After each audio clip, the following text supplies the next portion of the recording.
Évangile de Jésus-Christ selon saint Luc.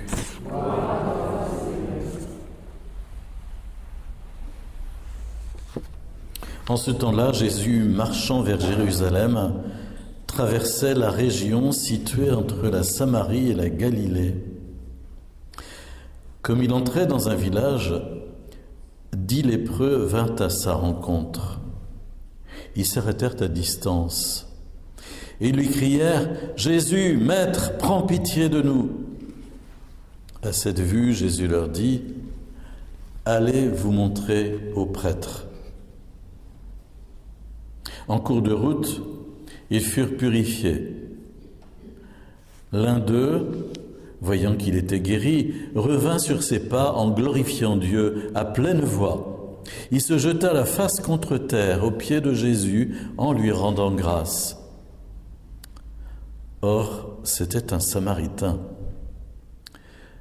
Alors Jésus prit la parole en disant « Mais tous les 10 n'ont-ils pas été purifiés ? Les 9 autres, où sont-ils ? Il ne s'est trouvé parmi eux que cet étranger pour revenir sur ses pas et rendre gloire à Dieu. » Jésus lui dit « Relève-toi et va, ta foi t'a sauvé. » Chaque mot de l'évangéliste Luc est important dans cet épisode qui est très très concret. Il nous dit d'abord que Jésus marche vers Jérusalem. Peut-être savez-vous que dans l'évangile selon saint Luc, il y a une très longue section qui fait partir Jésus depuis la Galilée pour monter vers Jérusalem. Et tout au long de ça tient presque 10 chapitres dans l'évangile de Luc, on nous dit par 3 fois que Jésus monte vers Jérusalem et les disciples sont absolument atterrés devant ce qui va se passer. Et on nous dit que Jésus durcit sa face pour arriver jusqu'à Jérusalem. Et on est dans ce cadre, on est au chapitre 17 de saint Luc, quasiment à la fin de cette section, avant le récit de la Passion. Et Jésus va bientôt arriver à Jérusalem. Et il traverse une région qui est située entre la Samarie et la Galilée. Il entre dans un village et donc il y a cette rencontre avec 10 lépreux. Les lépreux étaient absolument exclus de la vie sociale et religieuse, considérés comme impurs.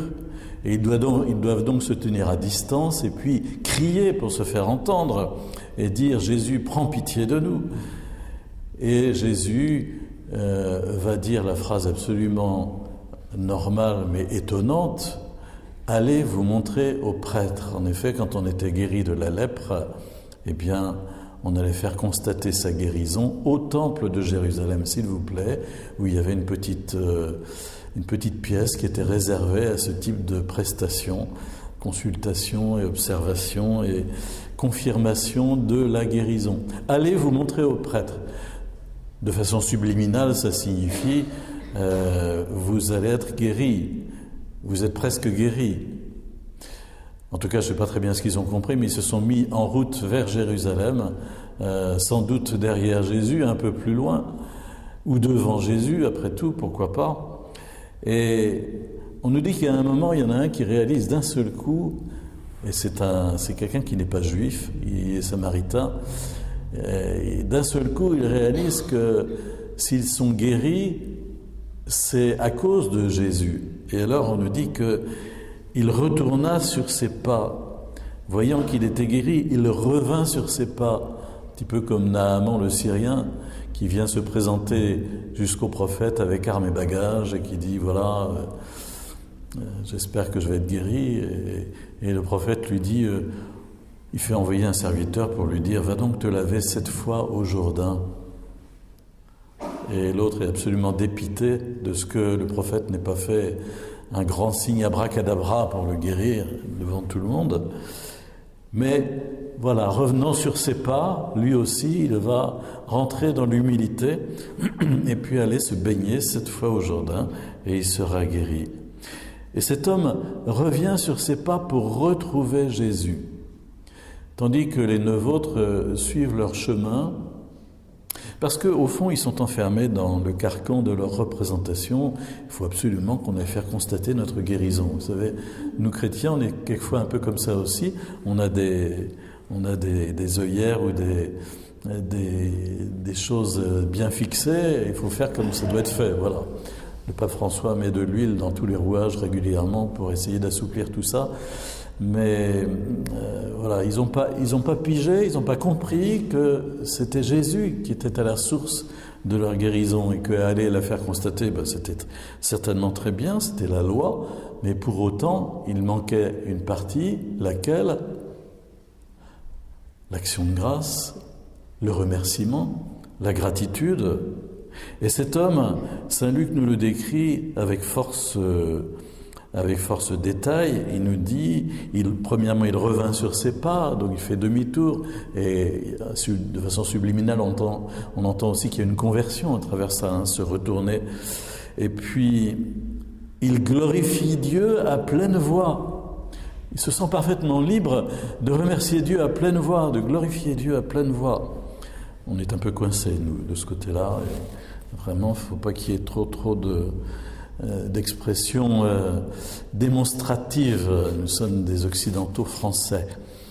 Mais lui, il s'en fiche complètement, il glorifie Dieu à pleine voix. Troisièmement, il se jeta sur sa face. C'est ce qu'on appelle la proskinèse, la prosternation, qui est donc un geste d'adoration. Il se jeta sur sa face contre terre, aux pieds de Jésus. Quatrièmement, aux pieds de Jésus. Cinquièmement, en lui rendant grâce. Vraiment, on sent que Luc en rajoute pour faire comprendre que cet homme a eu la bonne attitude. Il a su vraiment rendre grâce à Jésus et reconnaître Jésus comme la source de sa guérison, la source de la vie. Et Jésus est bien obligé de le constater, qui dit, mais alors, que sont devenus les 9 autres? Les 9 autres, ils sont enfermés dans leur conception légaliste. Ils vont faire constater leur guérison. C'est un peu comme les pharisiens, au fond, enfermés dans leur loi.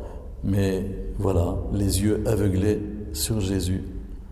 Il n'y a que cet étranger pour revenir sur ses pas et rendre gloire à Dieu, dit Jésus. Et il va avoir cette parole, relève-toi, ta foi t'a sauvé, relève-toi, car Jésus ne veut pas que nous soyons devant lui comme en train de faire des tas de courbettes, mais il veut des hommes et des femmes debout, relève-toi, ta foi t'a sauvé. Ta foi, l'importance de l'acte de foi en Jésus qui permet d'accueillir la vie éternelle, qui permet d'accueillir Jésus, qui est vie éternelle. L'importance de la foi, l'importance de ce demi-tour qu'on fait pour venir à Jésus avec foi. Bien sûr que c'est Jésus qui l'a sauvé, et pourtant il dit « ta foi t'a sauvé ». Il souligne l'importance de l'attitude qu'il a eue. Jésus ne se met pas en avant, mais au contraire, il promeut cet homme en lui disant « voilà, tu as vraiment bien fait, vive ta foi, c'est formidable ta foi ». Qu'est-ce qu'on peut tirer de cet évangile, si ce n'est de nous poser la question, est-ce que nous savons remercier le Seigneur de tous ses bienfaits? Est-ce que nous avons au cœur la gratitude, l'action de grâce? Est-ce que le dimanche où nous célébrons l'Eucharistie, le mot Eucharistein en grec ça veut dire rendre grâce, est-ce que nous sommes vraiment dans un état d'esprit de venir remercier le dimanche? On vient à l'église pour faire communauté et ensemble remercier le Père pour le don de son Fils Jésus, et nous offrons Jésus au Père, par lui, avec lui et en lui, à toi Père, tout honneur et toute gloire. Nous avons besoin certainement de cultiver en nous cet esprit d'action de grâce, de gratitude, cet esprit eucharistique.